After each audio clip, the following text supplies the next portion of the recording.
العراقي يفجر مفاجأة عن زلزال المغرب، عالم ويحذر العالم من زلزال أكتوبر. برحب بكل متابعين ومشاهدين قناة أنا وهي والنجوم في حلقة جديدة من حلقات التوقعات.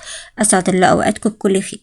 شهدت المنطقة العربية كوارث طبيعية كتيرة من زلازل مدمرة وعواصف عاتية ألحقت أضرار كبيرة بمناطق في المغرب وليبيا ومصر، منها الزلزال المدمر اللي ضرب منطقة الحوث بالمغرب وألحق بها أضرار مادية وبشرية فادحة، والعاصفة العاتية اللي ألحقت أضرار غير مسبوقة بمدينة ديرنا الليبية وبمناطق في مصر، وصولا لاندلاع حريق في غابات الجزائر.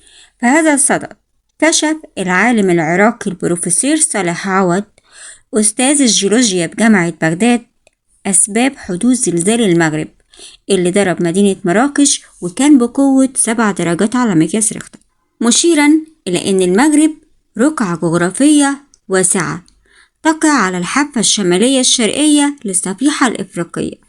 وأوضح صالح عوض خلال مداخلة عبر سكايب مع الإعلامي أحمد موسى مقدم برنامج على مسؤوليتي المذاعة عبر فضائية صدى البلد إن الصفيحة الإفريقية نشطة بدرجة كبيرة، وهو ما أثبتها زلزال المغرب، مؤكدا أن الصفيحة المغربية تتحرك بحكم موقعها.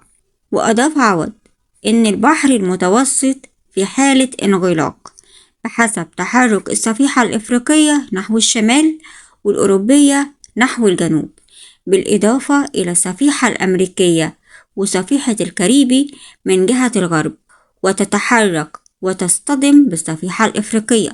وهذا الزخم سببه الجهد الجذبي الذي يحاول عرقلة الأرض ولن تستقر بسهولة، يعني الأرض مستمرة في الزلازل ومش هتستقر بسهولة. وتابع البروفيسور إن الزلازل التي تبعت الزلزال الكبير في المغرب ليست تفريغ للطاقة كما أشيع، وإنما هي استمرارية نتيجة لعدم استقرار الألواح والجهد الجذبي، وربما تتكرر الفترات المقبلة.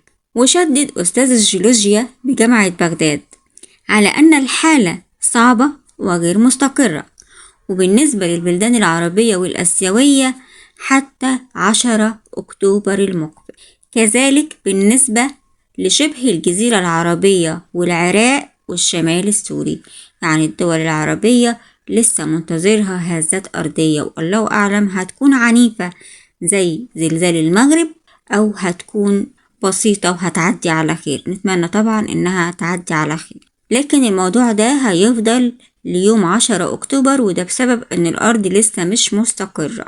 وبيقول إن الشمال السوري والجزء الشمالي الشرقي من الصفيحة الأفريقية قد يحدث زلزال، كما إن الجهد عالي على هذه الألواح في هذه المناطق، وقد يحدث الزلزال على الحدود العراقية الإيرانية. وفعلا حصل هزة خفيفة في شمال شرق العراق بمدينة كركوك. وأكد العالم العراقي إن سبب حدوث زلزال المغرب المدمر بيرجع لانحسار كواكب المجموعة الشمسية، بالإضافة إلى التصاق الأرض مع القمر.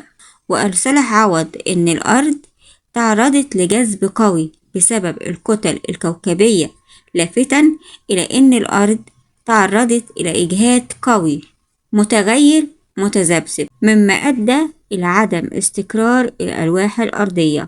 يعني ده تقريبا اللي بيتكلم عنه عالم الزلازل الهولندي فرانك هوغربيتس، ودايما بيقول إن سبب الزلازل هو اصطفاف الكواكب.